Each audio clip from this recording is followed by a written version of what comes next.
Thank you all so much.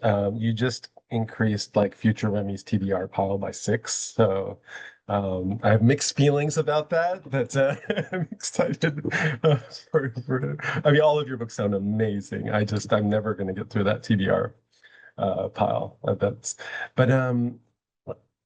let's see. One thing I wanted to ask, and if you could just maybe just touch on this really quickly, each of you, and I love the popcorn method. That's all we're doing. Um, what is competing for your writing time? Just to give the audience maybe they can empathize or yeah, give a sense of what's competing for your writing time. I'm just going to say on behalf of all of us, I'm going to start with jobs. Definitely, the day job is very difficult. I think every one of the things I love so much about this workshop is lamenting with everyone every week about how stressed we are about our day jobs and how we're just trying to find time to write and the challenges we face doing that. So I would say, yeah, work for sure. Yeah, and I can jump in right away to say work plus parenting. I have a 4-year-old and two teenagers, and they take a lot of my happily take a lot of my time, but also means, the time I'm writing is snuck, into the quiet hours, late at night, early in the morning. I would say for me, actually, it's also the political context and just the amount of suffering, the destabilization in all of our communities.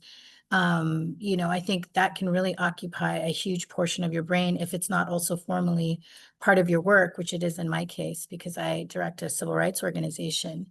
But I will also say writing in a time of political instability and chaos is also a very affirming act of hope and faith. And I think working in this community was so profound because we are not surrendering the imaginary. We are also investing in visions that are so loving and so beautiful and so thoughtful about the direction we really want to take our communities instead of this darkness. So it is a challenge for attention, but I think it's also a great contemplative practice to say we are not going to listen to the crazy and the despair.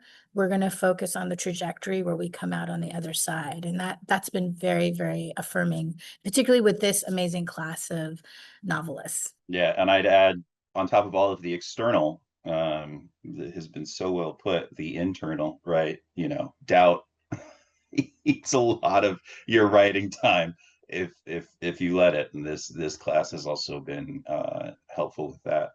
I think that's another thing I've loved about this class is hearing everyone's inner monologue come out in our sessions where everyone goes through the doubt phase, and it sometimes is like this, where you're like, oh, I wrote, I'm so great. Then you're like, oh, I'm the worst writer ever. I'm a failure. I hate everything I've written. It's all trash. I want to start over. But you have your fellow writers in this workshop with you when you listen to everyone else talk, you realize, oh, this is just what writers do. Like, this is a very common mental state to fall into when you're writing. So knowing that you're not alone in it, I think was really beneficial for me, particularly in this workshop, was just to know we're all in this together, suffering through our novels and our own internal fears and doubts we have about ourselves.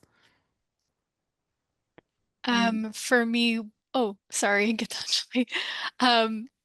Two things. One is at the beginning of the workshop through about June, I was also juggling caregiving duties for my partner, who is thankfully now cancer-free.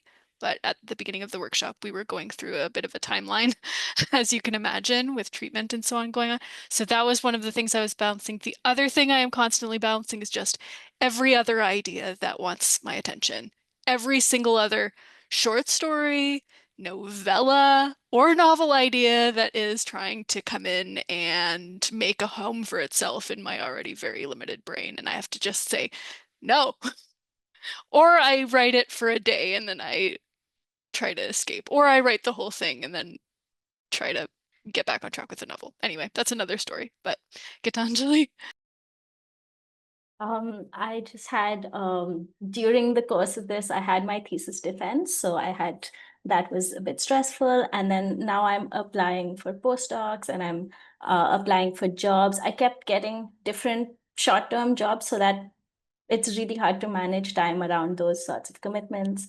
and then various family crises, friends, and I keep moving around. I don't just live in one place.